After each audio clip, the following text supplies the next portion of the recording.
with exceptions possible at the discretion of the superintendent or something on those lines. It does I open the.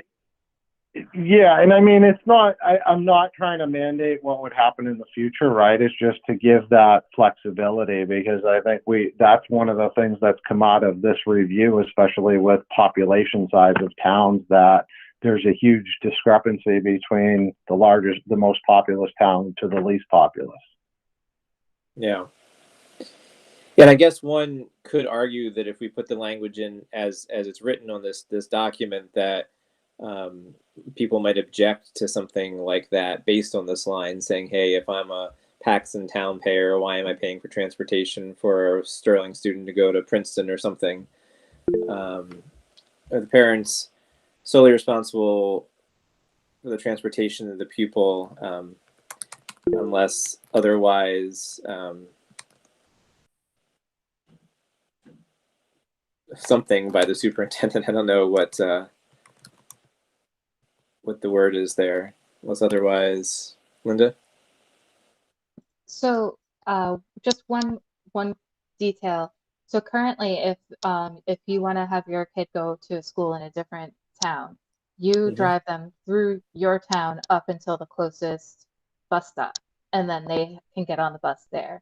So at that point, it's no longer the parent's responsibility. So I don't know, perhaps within town borders, right, is the responsibility of the parent, or if that's getting needlessly specific. It's probably getting. I think that's probably also only true if there's space on the bus. So we probably only don't want to. I think we want to be big picture, although I definitely agree that we want to like give some wiggle.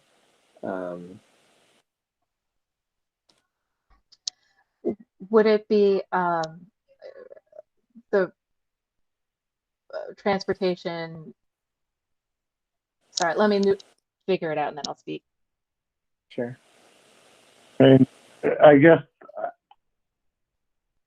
I would prefer to just leave something like this because you could run into a situation of bullying where somebody needs to go to a different school or that. There's just so many different variables that could come into play. But I wouldn't be hung up on it. I do think, Ken, you're spot on though. Like, what is going to cause fear in voters, but what's also going to give flexibility? Dan or Ken, if I can ask Dan, is it 1.5 miles that we have to provide transportation greater than 1.5? Is that the Yes. Yeah, so that's the other thing is I would just be very careful on putting things here that say ultimately this or ultimately that, because we could ultimately decide that anybody less than 1.5 does not have transportation, right? I mean, I don't know if that would happen, but the law does give us that flexibility. Yeah, and we've as this committee discussed before, the economics of charging students under 1.5 miles, which we can do. It's just logistically a problem. And I think Daryl's expressed concern in the past, and I don't disagree with it, that he didn't want to incentivize parents having their kids walk when it wasn't safe, particularly in towns without sidewalks. What do we think about just unless otherwise allowed by the superintendent or something like just kind of like a wiggle space? Would this be something you'd want to like add to that? Say like unless otherwise allowed by the superintendent and approved by the committee. Like, would that be something like the movement of kids from the district paying for moving kids from one town to another? Would that fall into the realm of the superintendent or something that would be more policy, higher level wise? I think kind of Matt's example was a good idea of as long as I removed the comma just to make sure that the otherwise allowed was going with this little clause. I think if, for instance, there was some bullying situation where we wanted to have a kid go to another school and cover the transportation, I don't know that we really want that to come to the committee. I think we have to give our superintendent some wiggle.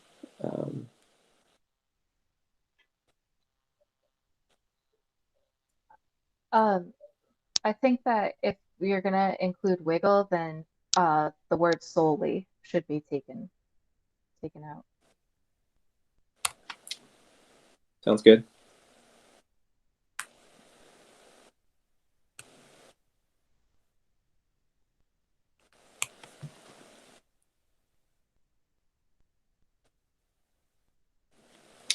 So the next section, and Dan might weigh in on this too, was just to change the value in section 16 from 250 to 500. This was for allowing the district to use E&D towards capital expenses. Yeah, I'm good with that. I mean, certainly depending upon the project, but we can spend $500,000 rather quickly. Let's face it. Oh, 1 second, someone wants to hold on. I'm the gatekeeper here.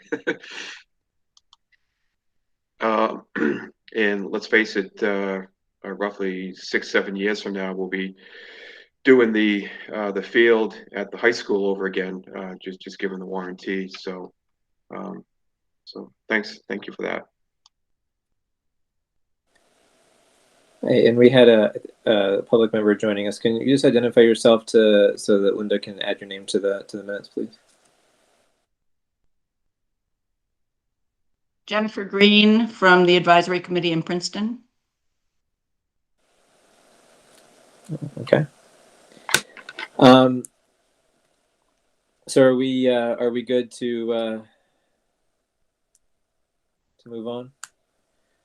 All right. So again, I view this as sort of a document that we're sending to the committee. We may need to add some justifications, like for instance, to the section 5 if this is going to the towns, and some description. But we have to go to the committee, then we have to go to the commissioner, and then we have to go to the town. So there's steps yet to go for final language, and the committee may say no. So, so next on my agenda was to discuss the composition of the committee. So hopefully people had a chance to look over Councilor, gosh, I've forgotten his name. Oh my God, Bartulis's letter that he sent, and one of the main questions that we had last time was, how wiggly can we get away from this one person, one vote? And he provided a lot of documents where he suggested, and he suggested to me verbally as well, that plus or minus 5%, like the 10% rule, was the rule of thumb.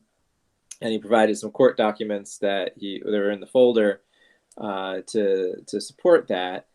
And then we also looked at section 14, which gives multiple options for how a school committee can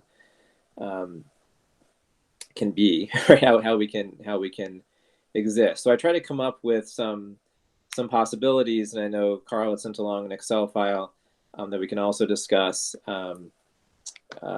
about this, and per Linda's suggestion at the bottom of this document, which maybe we can scroll to first before we get into all the words, I kind of put into a table, not a very attractive table, because I don't really use Google for this sort of thing, of what are some possible varieties of what it should look like. Let me just give a quick overview summary of what this table is telling us, and thanks, Linda, for that suggestion. I think it's a good framing device. And then let's get into a conversation about process and substance. So I put the towns in alphabetical order. The current model is current. What's no weight is following the plus or minus 5% rule to the best that I could. What it should probably look like if we were to just do no weighting, no district-wide, nothing. It should probably look something like this to get within that plus or minus 5%. We can discuss some nibbling around the edges, but it should sort of look like that. The next column is if, again, no weighted voting or whatever, but Princeton was willing to accept one representative. It sort of looks like this. We're more out of the range in this grouping in terms of, because it doesn't give us as many multiples, but it's the closest we can get to a range with an odd number of total votes would look something along these lines. District-wide voting, which actually has to take place, and Carl, thank you for your comment to me earlier today about this, doesn't take place at the biennial state election, so we're almost too late to do this for this time. It would probably have to be 2 years from now. would look something like this. Holden should probably have 6, but trying to keep an odd number. It would look something like that, where the idea would be that 5 seats from Holden, 2 from Paxton, 2 from Princeton, 3 from Rutland, 3 from Sterling, something along those lines. And then the whole district would vote in a district-wide election for those people. So, if I was to be a Holden member, I might have to campaign in some of the other towns. If I was a Princeton member, I'd definitely have to campaign in some of the other towns, but still there would be a Princeton person, right? Although Holden people would vote for them and others would. And then the weighted voting, the summary there was basically I didn't care as much about it being an odd number because the weights kind of make it irrelevant. But what making all the weights roughly as equal as they could be, what it might look like to have a smaller committee with weighted voting. And there's lots of details and rabbit holes we can get down to, and we can definitely do that. But the way I suggest we kind of frame this conversation, rather than worrying about, should Holden have 11 or 10, or should Rutland have 3 or 4, is what do we think big picture in terms of process? Like, do we think any of these models, before we get into the nitty-gritty of the details, are worth presenting to the committee and or the towns, or not? And if so, how do we go about having that conversation, with the only other option possible in Section 14 is an appointed board? Kind of didn't feel like the committee was likely to go for that, but as another option, right, is a point. I still think it would have to be the same options, like it would have to be the weighted voting or 26 people or 15 people, but we could have an appointed board as well. So why don't we open the door first to see what people think about, in general, do we think any of these alternative models are worth pursuing? Linda. So I think it probably is worth presenting. Some of them, I don't. I have to admit I have a problem with the district-wide vote, just as a member of a smaller town, because it would end up being, if I'm understanding this correctly, the Holden voters would end up choosing a Sterling resident to become a committee member based on just the sheer discrepancy in sizes. And so that I have a problem with, versus Sterling residents choosing a Sterling committee member, and so on for all of the towns, obviously. I think that beyond that, I think that given the amount of discussion that we've had to date, we should present the other options to the full committee. I don't know what would come out of that, but I think it would be worthwhile just to keep the conversation going and live up to where it came from. Okay, Carl, and then Matt. So I think that, especially with the district-wide voting, there's actually a couple of different, and I think one thing I'd like at least maybe appreciate some like clarification from Joe on it, because with the district-wide voting, my understanding was that the number of people from towns at that point wouldn't matter. So, for example, you could have a district-wide vote where you've got one person from Holden, one person from each town, and it would meet the rule because as a voter in Paxton, I'm voting for the person from Holden, the person from Paxton, the person from Princeton, the person from Sterling. And so I would be voting for each of those people. So it wouldn't necessarily violate the one person, one vote rule. But I don't know if that's necessarily correct, but it would, potentially you could have a much smaller committee then if that would hold true. So I think that if we could get some more, or at least clarification about whether the district-wide, whether it would have to be roughly proportional, or if by virtue of it being district, you could do 1, 2, 3, 4, 5, and as simple as that. But I think that my understanding is it doesn't have to meet the rule, but it should still roughly go along with the relative populations. Is what was in the documents. So we couldn't just do 1, 1, 1, 1, 1, 1, but it doesn't have to be exactly the one person, one vote. Yeah, I think we should at least mention that, like, the district-wide voting in kind of the two scenarios is an option out there, at least. But I just, along with the fact that we can only do the elections in November, which it looked like there was a provision that with a legislative change, we could have like Wachusett election day in May, in which case all 5 towns would have their election on the exact same day. But it seems like there's a lot of extra wrinkles with district-wide having to start in November and then like trying to get a legislative solution to move our town's election days for that to May. So I think we could mention that it was one of the options, but I don't think there are options worth pursuing. Hey, Matt, what do you got? All right, what do I got here? So I'm a big believer in probably looking at 2 or 3 options if we're going to present. And here we have 5, which is nice. And I think one of the points that you had made, Ken, was in the current review, we don't adhere to the right. So current might be something that we look at and we say, we know that this is not adhering to where we're supposed to be. So to me, that's the worst possible option. We know there's an issue and we're not willing to address it. So my solutioning mind says, okay, let's just parking lot that right now. And then let's look at kind of the other 4. And one thing that we heard was the concern over the size of the committee. So when I see 26 members, that concerns me, but that's my concern, right? And that's what I've heard. But that to me is fixing what we heard in the problem with the current, right? So that should, to me, is a viable option, that we know that this is an issue. Here's the correct way to fix that. And maybe I'm misinterpreting it, but that's taking the 22 and let's fix that. So that to me would be one option that's at least worth discussing and putting out there.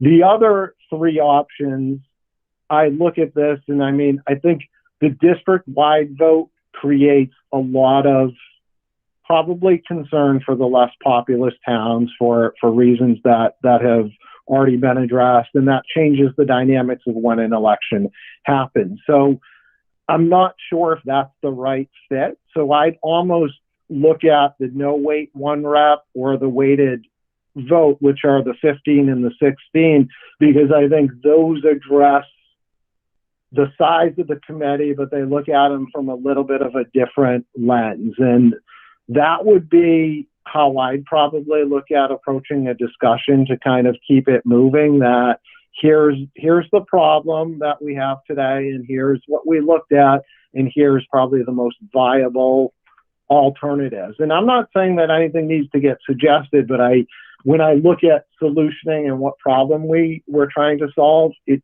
seems to me that those would be the way to look at it. Now, where do I land on weighted vote, no weight? That to me is the jury's still out as to, I'd have to dive deeper into it. But if I had to evaluate all 5, I probably would have a really tough time picking one out of the 5 without doing a process of elimination. Yeah, one thing I thought was interesting in the documents that Joe shared with us is that the weighted voting doesn't seem all that unusual, right? That other committees around us are doing it.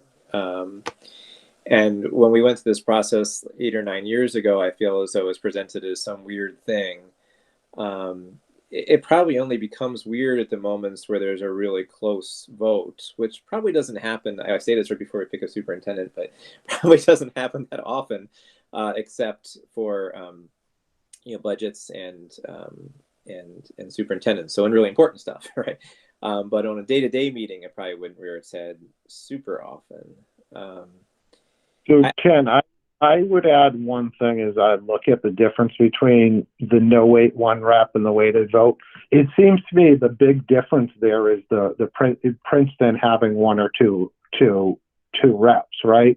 So I wouldn't say it all relies on Princeton, but I think that that's a big part of that. And maybe you present one of those options and the other one and just give one or the other. But to me, that's details into how a vote is calculated. And to me, that's something that I think Princeton has a louder voice for my concern on that, because that's the biggest change for their representation. You know, there has been concerns in the past that if the Princeton rep wasn't as great as Paul will be, that you know, there may be many meetings where they'd be unrepresented. If I can just blather for a second, I definitely hear the idea of the district-wide voting. I think it's logistically very challenging in terms of scheduling the vote with in November and the potential that Holden voters could hold influence on the other towns' elections.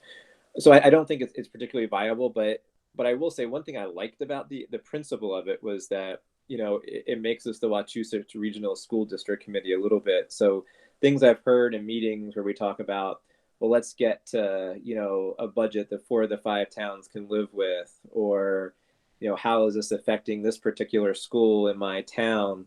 I think when you're responsible to all the voters, I kind of like that somewhat in terms of, you know, of the committee members, you know, having some electoral responsibility to the other towns they're talking about when they say, let's get a budget that we know Rutland can't afford it, we know Paxton can't afford it, Holden, whomever, and let's just vote for it anyway. I do see how it's logistically challenging and does give Holden voters, you know, some sway. Although I will argue the Holden voters probably have a lot of sway one way or the other in terms of you know, any of the models. But I do see how it's probably not, you know, the most tenable logistical option to have. But I did like that principle of, hey, I'm representing Rutland a little bit when I'm a Holden person. I'm not a Holden rep. I'm a Wachusett rep.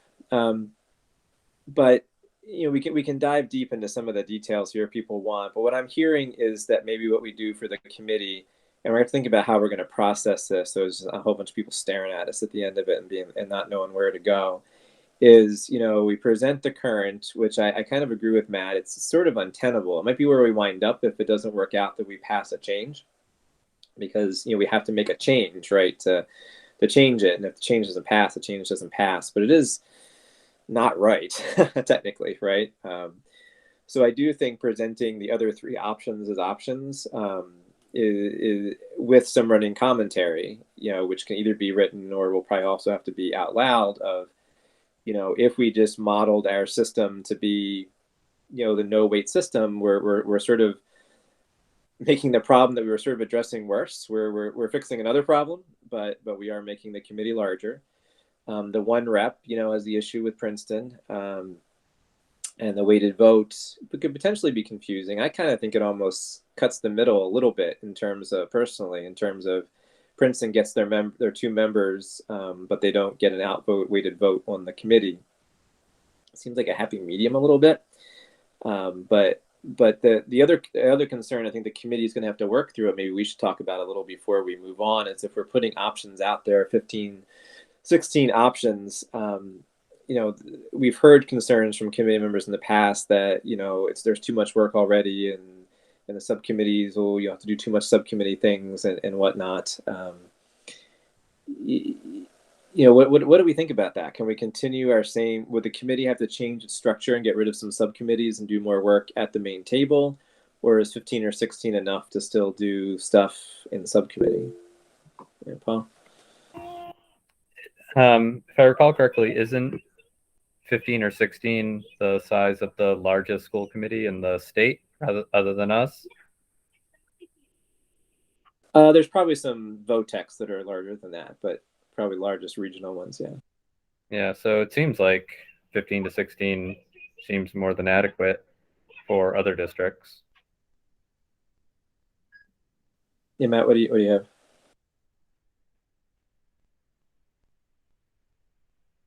Can you hear me okay? Yeah, we can hear you, Matt. So this might be just a different perspective, but I see there's actually probably more work that we do as an overall committee with the size of the committee today and the subcommittees. I think a lot of subcommittee work has to get repeated at full school committee. And what I've seen over the years is that if you look at an agenda of our full school committee meeting from meeting to meeting, very rarely does something carry on from one meeting to another. It's on this meeting and then it disappears from the agenda. Whereas subcommittees typically have a carry on of agenda moves on and continues to move on. Maybe this is a personal belief, but I feel that if more of the work was done in the full committee, those things would move along and continue to move along because people would be aware of what's actually happening. Because we're so disconnected with subcommittees, it's really difficult. And I look at it perhaps even from the eye of the public. How does the public really know what's going on in the Wachusett Regional School District School Committee?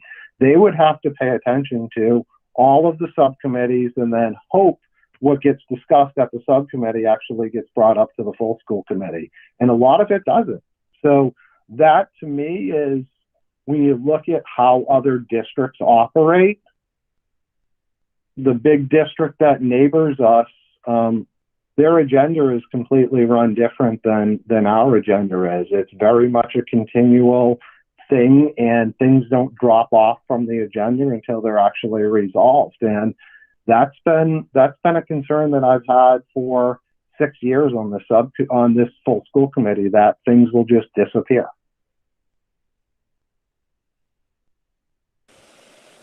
Yeah, I kind of agree. It's more and maybe I'm saying something different, but I think it is more transparent when more stuff is done at the full committee because people are actually paying attention. I mean, there would be some subcommittees that have to follow on business and finance, education and whatnot. But if some of the other subcommittees could do their work at the full committee, like say the goals committee, when I was chair of the goals committee, we would come up with goals and then we bring them to the full committee, and the full committee wouldn't like them. We go back and we'd always be pretty delayed. And I feel like something key like that, like let's discuss what our goals should be for the year, could be something that maybe would be better done at the full table if there was a more efficient number of people at the table.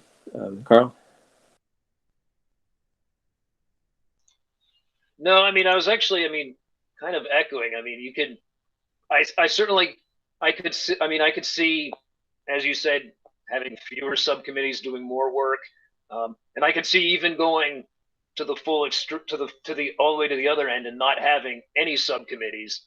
And what I've seen, other districts is that you have like the school committee meeting, and then like the next meeting would be like they call it a workshop or a working meeting or something like that, where basically you would do subcommittee type work. So maybe you're going to review ed policies and that type of thing. So I've seen that type of model as well, which again certainly could be something to look at with a smaller overall committee. So I think with both of those, either completely getting rid of the subcommittees or just cutting back and maybe just having a couple subcommittees and then doing everything else. Like I said, I think you could go that way is either. I'm certainly not wedded to keeping the subcommittee setup that we have right now. So like I said, I can certainly kind of see us going either way with those. And that would have to be for a future committee to figure out what the bylaws would have to look like for that. Linda? So I guess what I'm just having a hard time seeing is how it connects that system of work to the size of the committee versus the culture of the district and the committee. I guess I just don't see how the size directly applies to the agenda creation for the full committee and that style of agenda of going from one meeting to the next, which I agree would be a benefit if we could move to that model. I guess I just don't see what size has to do with that. I don't know if you guys can help me out with what I'm missing.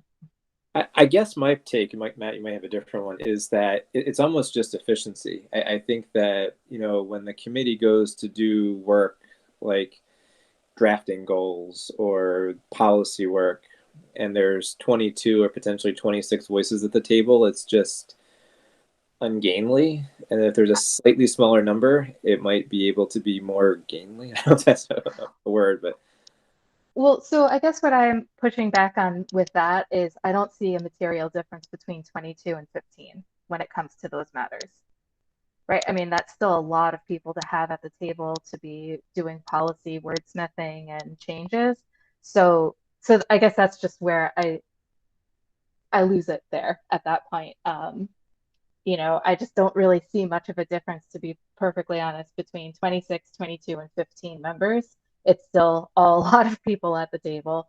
Um, Not that it's necessarily a bad thing, in my opinion, but I think that we're looking at subtracting what those seven potential people at the table. I don't think it's going to have the effect that we're hoping. I think that it has to be a cultural change of how we look at doing business.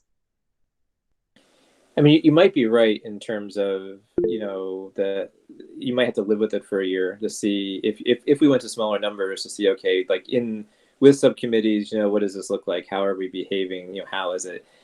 I think that 15 versus 22 or 26 will feel different at meetings, because when we have had 15 people at meetings, they've run a little bit more smoothly. And I think more people have had their say, and I think there's a little bit less dilution of responsibility.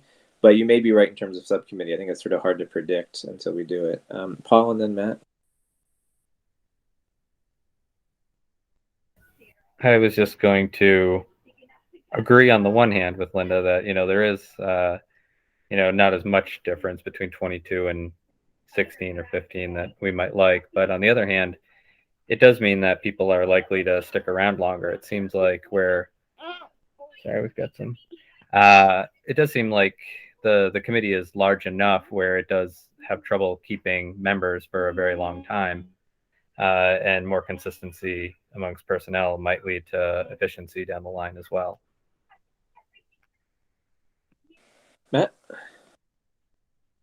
So I would agree that 22 to 15 doesn't seem like a big difference, but when you look at it 15 to 22, 22 is 150% of 15. So it's actually 1.5 times. So I would argue statistically it is a substantial difference. 150 versus 220 is a pretty big difference, right? So I'm not sure, though, to Linda's concern on how does that impact efficiency of the size.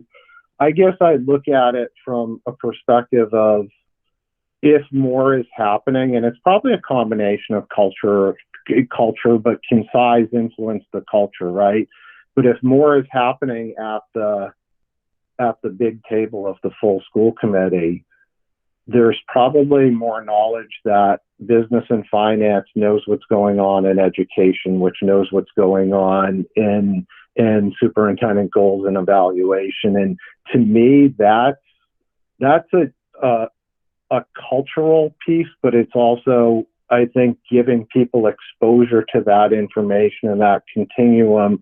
The size does come into play because I think the size warrants for more of that discussion to happen as opposed to more voices and less discussion, if that makes sense. And I'm not diminishing 22 versus 15, but I feel like 15 would give the same quality of that discussion and things would move along.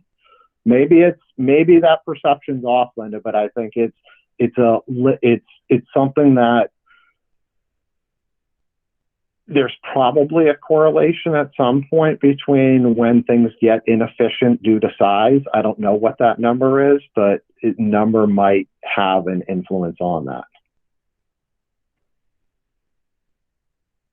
Yeah, and I mean, I definitely respect that discussion, right? I mean, that's the whole point of this. I think I would want to have a tighter causation.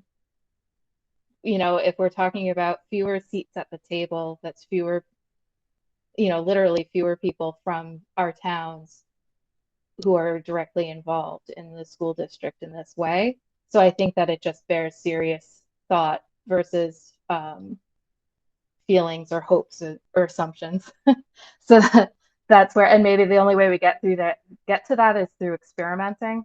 But I just would like it to be a careful consideration where I'm not seeing the evidence at this point that this would be the way to affect the change that I think we generally all feel is necessary.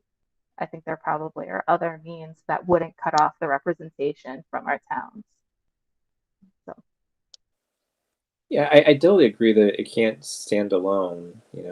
I think concerns I've seen, if I'm echoing something Matt you said, I'm sorry, but I do think, or maybe it was Paul, we haven't had a hard time retaining people. And I think I've been here too long, and I'm not a big fan of people being on a committee for super long.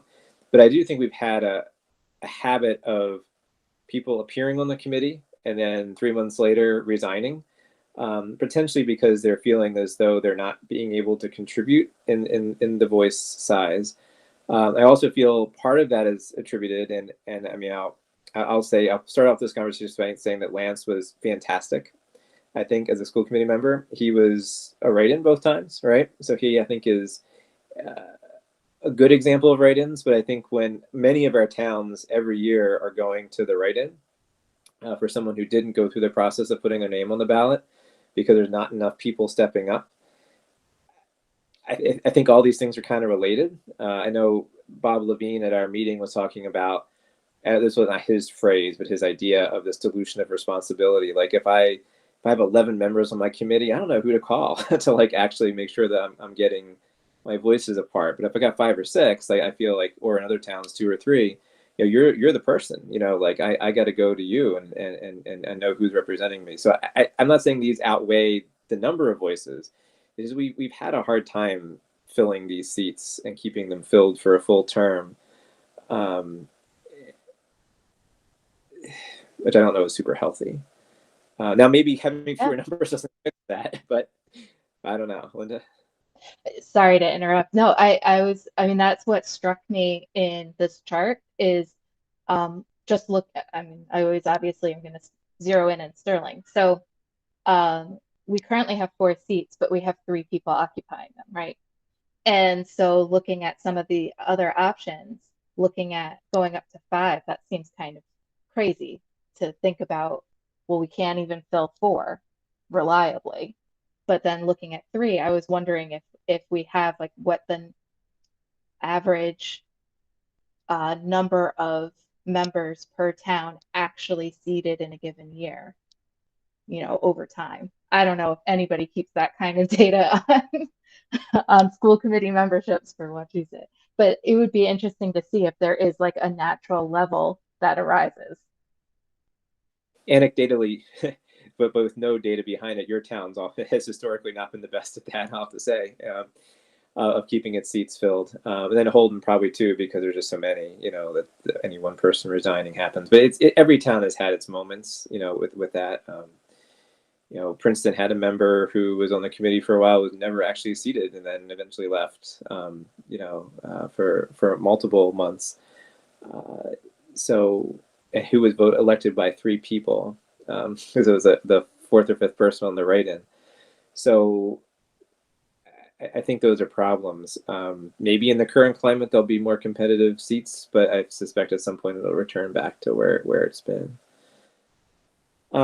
So I think this has been a good conversation. I think it's a good conversation to have with the full committee. I guess my question for y'all is 2 things. First off, how do we have this conversation at the full committee and come to something that looks like a conclusion? Because we are actually a little bit running out of time to propose a change, get it to DESE, get it back, get it to the towns, and actually produce something. So we can discuss it as a committee, but at some point the committee's got to be like, yeah, let's do that, or yeah, let's not do that. Yeah. Are we in agreement as a subcommittee that a change should be proposed? I think that's the first thing as a subcommittee, that if we're going to go to the full school committee, we have to be in agreement that a change should be proposed. And then I think that gives us an opportunity to discuss the potential options.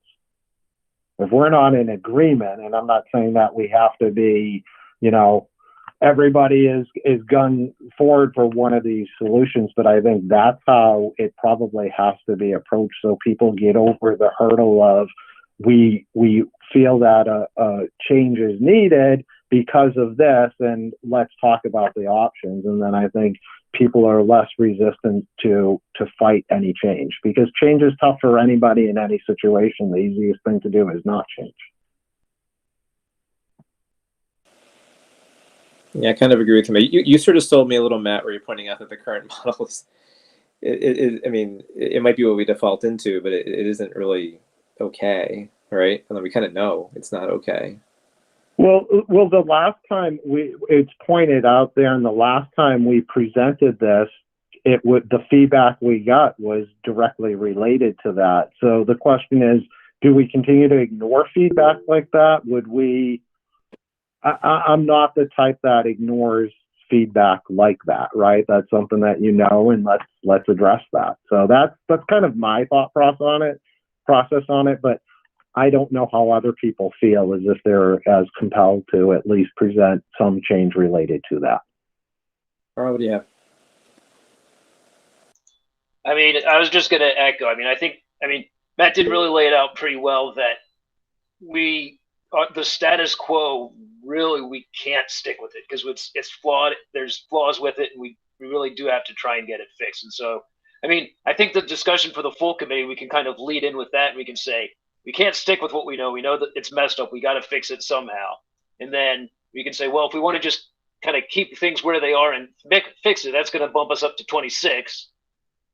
And then, I mean, we can kind of then say another option would be just cutting it down to 1 rep at Princeton, and then that's what number would look like. And then we've got weighted voting. And with weighted voting, we could drop it down even further than 16. You could drop, because the weighting kind of takes care of that. So we could kind of lead in with like, go big, go 1 rep, which put us at 15, and then weighted voting. And we could maybe make a little bit of the sausage with the full committee in terms of like maybe what the weighting voted would look like, thoughts on the 1 rep, or even going big. So I'll say Paul and then Linda. I was just going to point out that if we are bringing this to full committee, one thing we'll want to think about, it looks like Sterling only has 3 of the 4 seats seated right now, so effectively no change for them. And Princeton already has 2, so potentially no change there. Rutland might stand to lose 1, but Holden stands to lose 5 members, in which case there might be 5 people sitting at the table that are looking at, being out of a job. And so we'll just want to think about how we market that, how we discuss that, and actually what the process is for losing those members. Yeah, that was going to be my next my next question. So let's put that in the parking lot for a second. But yeah, we'll have to figure that out too. Linda? I'm so much. You're muted, Linda. There we go. I was muted. I put my hand down, but I didn't turn on the microphone. Okay, so I think one of the important things to present to the full committee are those ratios that you had laid out in the document. I think that makes it clearest that we do in fact have a problem, that it's not just hand waving, but in like a handwritten note from the state or something like that, but there is more to it. And then I believe, well, I don't want to jump ahead, but I think that there is a section in the agreement, right, about if the membership changes, what happens to like sunsetting positions. I think that's between reading all of the other ones, it might be in one of the other regionals, but I think it's in our agreement. But yeah, that was what I was thinking, is to have to make sure that those ratios of who's representing, and then I think we also have to make it very clear about the 2 versus 1 person from Princeton, because I think that that is an issue that the weighted vote doesn't really make as clear, like in terms of balance. That one, you either have a person, it's either you are there weighted at 1 or you're 0. Whereas there's a lot more wiggle room if you've got multiple people. You know, you can carve up a person as 1.5 if you're in Sterling, or 1.4 if you're in Paxton. But it's Princeton, it's 1 or it's 0. So that might be that's something that I would want to make sure it's crystal clear. Yeah, I think in terms of the previous comments about the reduction, I mean, Carl is right a little bit in the fact that section 1.1.5 talks about decreasing members, but it's actually due to a population change. I think that if we were to do something like this, we probably have to replace almost all of section 1 within the law to figure out how we would do that reduction. And I don't have an answer for that, to be honest. But outside of weighted voting, it would have to be something within the law that's probably more dramatic, because we would be potentially for years misrepresented if we somehow didn't come up with some way to facilitate this that was quicker than waiting till people's terms expired. So, Matt, what do you think on that? Yeah, that's a good one, and I appreciate Paul for bringing that up, because is this something we go back to Attorney Bartulis and ask him? Because here's my concern on it, right? If we're getting a little bit ahead of ourselves, but say we went to the full committee and the full committee said, okay, we're going to propose these changes. Those are going to be voted on at annual town elections, right, for the towns. The question is, when does that take effect? Because those towns are also going to have people that pulled papers for seats that are open based upon the current laws. So my suspicion would be those people are going to be voted in, but what is going to be a transition? So I would like to just know from Attorney Bartulis what that looks like. Is it something that perhaps you put in verbiage that says changes for this take effect in the next year's elections, or something in that regard, and maybe every seat is up for election in I don't know what the answer is, but it seems to me that you couldn't vote for a change and then the next day, okay, 3 people lose their seats because they're right. That doesn't seem as if anybody would accept those types of changes, right? Because people like to be informed of what their changes are going to impact. So I don't know what adjustments are, and if there are cases of this happening. I tried to find something on this, and it's really tough to find regional agreements that change committee sizes and the impact on elected officials. If somebody can Google that and find something, I certainly would appreciate it. I think you're right, Matt, in the fact that on a few things. One, even if it got voted at the town elections, it wouldn't actually be verified until the commissioner signed it, which took him the better part of 6 months last time. And this not Riley, but his predecessor. So there would be some delay before it even was official. In terms of, I agree. I think we should just ask the attorney for his insight into that, because whatever we Google is Google, and who knows. I didn't want to ask him to do too much expensive work before we were going to make any change at all, but I do agree. I think this is an issue. As someone who doesn't really intend to run, the cleanest way is to say, okay, at the next election, all the seats get reelected with staggered terms, however much they need to be, right? If you have 3, maybe if Holden had 6 for, say, 2-2-2, if Princeton had for 3-2 in one of your terms, for instance, if whatever it would look like, that's something we'd have to work out so that you're not reelecting the whole committee every 3 years. But I agree. I don't know the answer to what's legal or not. Maybe once you're elected. Maybe the town clerks have the authority to make those changes. I really just don't know. I think we have to ask. Carl? Oh, I mean, I was just going to add that kind of what you had said, though. It's kind of even like the day after the election, someone gets voted in, and then they go down to the town hall the next day and they get sworn in. The it wouldn't go into effect till the commissioner anyway, so it wouldn't be like, oh, you just got elected, but now you're not in there anymore, and then 4 months later the commissioner says, no, I'm throwing this out. You're going back where you are, so now you are reelected. So, I think at the most it would be something that would have to go into effect like the following year. But yeah, definitely kind of figuring out what that would look like. So And the transition into a weighted voting is the easiest, because if for some reason we're not allowed to say let everybody lose their seats the next year and revote, if somehow they say once you're elected, you can deal with a gentle drift into it because of the vote weights would just change. Not ideal, but possible. And even particular questions like, say, okay, it applies at the next election. But what if somebody resigns? Do you replace them, or do you change the weights? I mean, I think those are all things that are nuanced once we get past A, do we want to make a change, and B, what does that change look like, and then C, how do we make that change happen?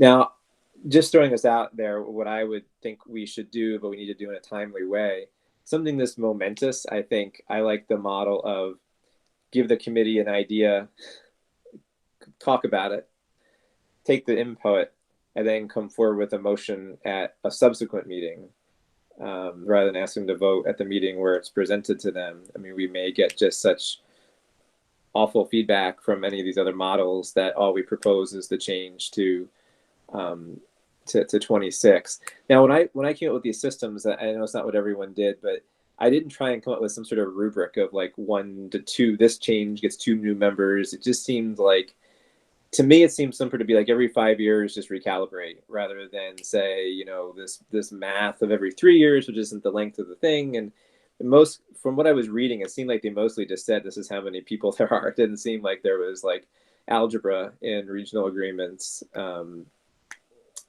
Other regional agreements, but I don't know what people think about that. I don't have to do multivariable calculus to figure out how many members I get.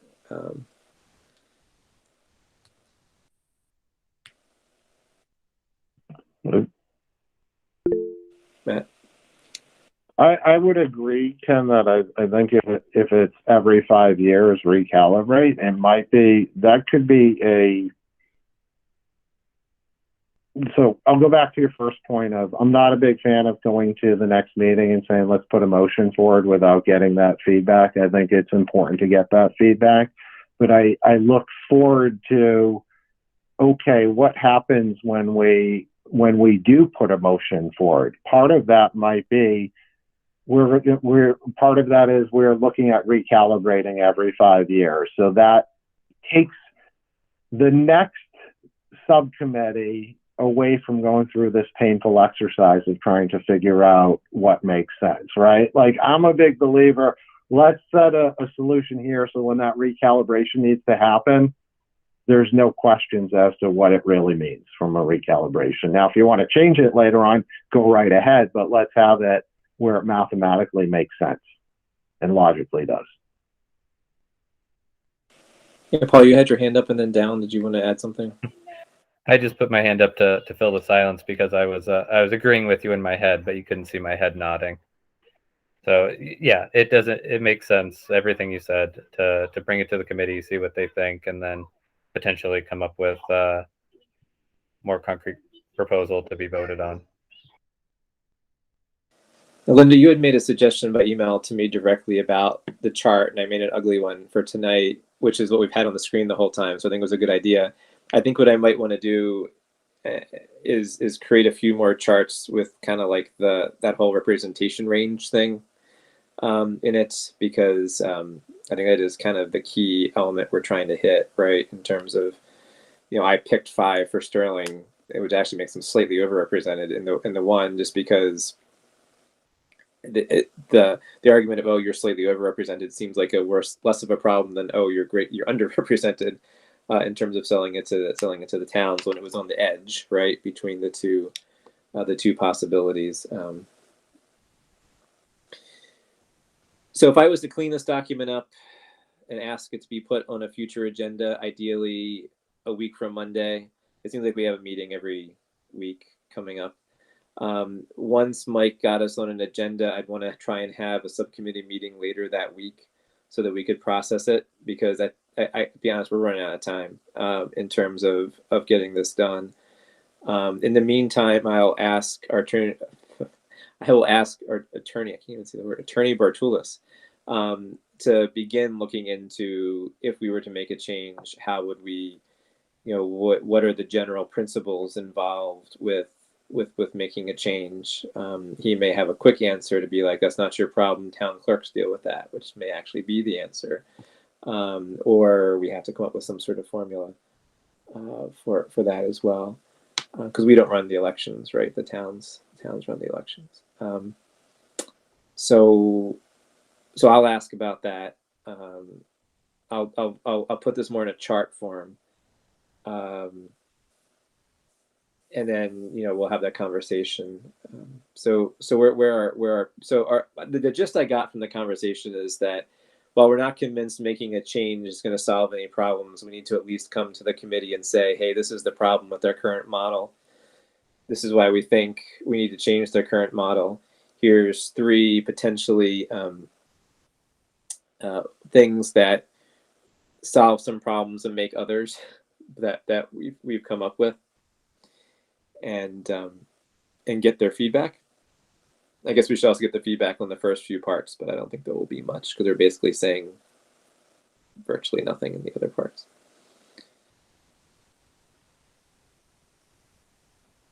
Do other people want to put things on the table? I know, Carl, you had sent me some spreadsheets that as potential models. Does this incorporate those ideas, or is there something we should now to get into the weeds for a moment?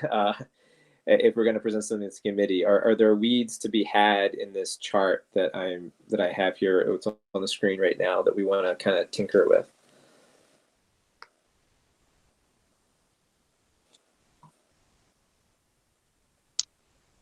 I have just one suggestion of changing the order. I mean, that doesn't seem very substantial, but just moving where, because realistically, I would lump the district-wide vote if it's going to appear on the chart, which I think probably should, even with our reservations on it. Put that closer to current so that we move down more realistically down the line, if that makes sense. So you're saying in terms of a dialogue, saying this is our current. One way to do it is district-wide voting. This is what it looks like, but the problems are X, Y, and Z, although the advantage is Y. Then we talked about what it would look like if we pretty much stayed the course but followed the law more closely. 26 members, we don't lose anyone, there's more people at the table, but it's bigger. That kind of wasn't the goal, potentially. Then there's the reducing to 1 and the weighted votes as the 2 models that might be seemingly more realistic. Frankly, I think the result might be more realistic as the 26, sadly enough. But ideally realistic, right, is the 1 Princeton or the weighted voting model, which again surprised me. I would say that that local communities are doing this. That it's not a weird thing. Carl. So just one question, and I don't know if this was something we had asked Attorney Bartulis, but the agreement says that we shall use the annual census numbers, and if we use the U.S. Census numbers, there's actually a little bit of a difference based on Princeton being smaller in the U.S. Census. Like, for example, for Paxton, because the way it works out, if you use the numbers from the annual census, the ones that you had been using, the no weight 1 rep member would drop Paxton down to 1, just by the way that shakes out. So I don't know if under our current agreement, if we are required to use the census information that the towns do as part of their annual census, or if we can use the US Census, because potentially it gives us different numbers. Yeah, no, we can ask. I mean, we're planning to change everything in the section if that happens anyway. It does say the town's annual census now, which, I mean, just as a whatever, I don't mean this to be political at all, seems more likely to be right, just because the towns hopefully have a pretty good handle on who's paying taxes in them and who lives in the town, more than, you know, census takers that are meandering about. But I don't know what other people think. Paul, you had your hand up. I was thinking of something slightly different. I was just picking up on something you said twice, which was that there are a lot of communities using the weighted vote model, and that seems pretty important. And I'm wondering if you have a feel for it, like, you know, many or a lot, those types of words don't carry as much weight as knowing more specifically. Do you have a feel for how many communities are using it in the state? The only information I have is what Joe gave us. So I think perhaps the suggestion I might take out of this is not what you suggested, but I apologize. It might be to actually tell the people which ones those are, so they don't have to go to the thing and figure it out. So maybe we can say that, you know, Quabbin and whatever from the information we have is doing this, right? So that might give people the opportunity when they read that in the district to call their buddies on the Quabbin school committee, like, hey, how's it work? Like, is it working for y'all or not? I think that regionals are more out our way anyway, for the most part, that are our sort of regionals, you know, because once we start getting into percentages of regionals, it's kind of weird, because a bunch of regionals are kind of weird. There's a lot of one school regionals, right, that are regional high schools. So what does it really mean? It's a yada yada. Yeah. No, that does exactly what I'm asking. Yeah, if you just had a couple of examples, especially if it was school systems that were really close by, I think that's really powerful and can have legs, like you're saying, because people talk. Yeah.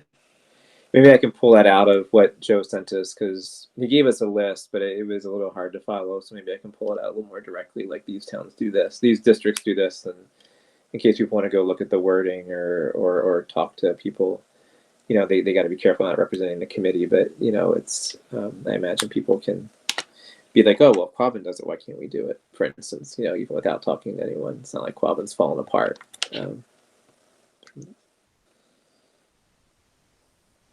They are a pretty similar district to us, right, in the sense of 5 towns, different sizes, you know, different finances, you know, kind of a mini model, Wachusett.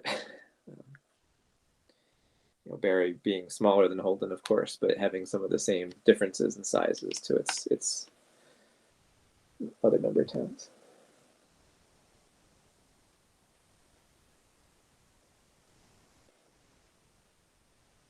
So I will do some editing of this based on the feedback tonight. What we'll present to the full school committee is just a draft anyway, so we can, of course, wordsmithy that as it goes on.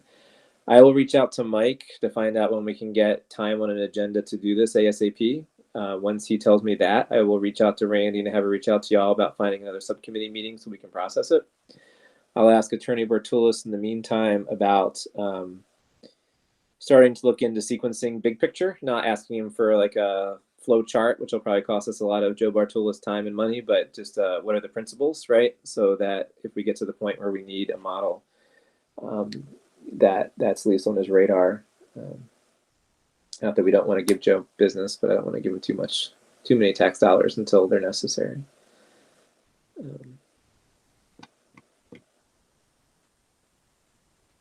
So does that seem like a plan? All right. Well, it's interesting. I mean, we'll see what the full committee thinks. I do think it's interesting philosophically in terms of, you know, voting to make a smaller committee and how that reflects in big picture versus, hey, don't take my seat away. But I think most people are able to see the big picture of, you know, hey, this is good or bad, regardless of how it affects me. So I'm sure it'll be a good conversation. So in terms of our agenda, I'm gonna call that back up for myself. I think we kind of lumped a bunch of stuff together. It was discuss options and size of committee, which we did, plan next steps, which we did, next meeting, which I kind of addressed. I think we need to know when we're talking about it at the full committee before we plan our next meeting. Doesn't make sense to meet before that. So is there anything else that we should discuss tonight? Just a book study. Everybody should read Who Moved My Cheese on the school committee and administration, how to deal with change, and you know, quick read, but probably good for this discussion. So check that out. So put that on my to-do list. I did you move my cheese? Can you just get to the end of it? Who's the author? I can't tell. Who's the author, Matt? Spencer Johnson. It's a good book for personal life and professional. I just had all my team members read it at work. Takes about a half an hour to read to an hour, depending on how slow of a reader you are, like me. Yeah, change is hard, particularly from vending machines, as one of my former colleagues used to say. So with all that said, I guess I would take a motion to adjourn. So moved. Second. Been moved and seconded. So since we are meeting remotely, which we're allowed to do till July 15th after today, right? So the governor in his thing said that today. We have to vote in a roll call. So in the order in which I see you all, Linda? Woodland, yes? Carl? Otmar, yes. Paul? Dubois, yes. Matt? Lavoie, yes. And Mills, yes. So we are adjourned. Thank you all. Thanks to Linda for taking the minutes. Thanks to Jeff and Dan for recording and being here tonight. And I'll see you all, I guess, in person on Monday night. And then the next Monday night. And the next Monday night. All right. Take care. I know. Thank you.